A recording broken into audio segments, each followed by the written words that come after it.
Stephanie Jørgensen havde 44 til 72,45.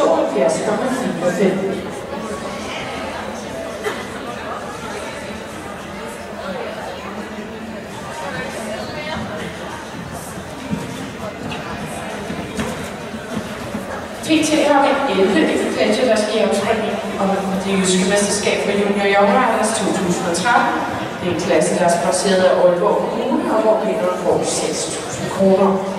Derudover så er her Supermosen Vejborg sponsoreret af Kaman til den enkelte nation, der har flest point og længst tid i opspringningen.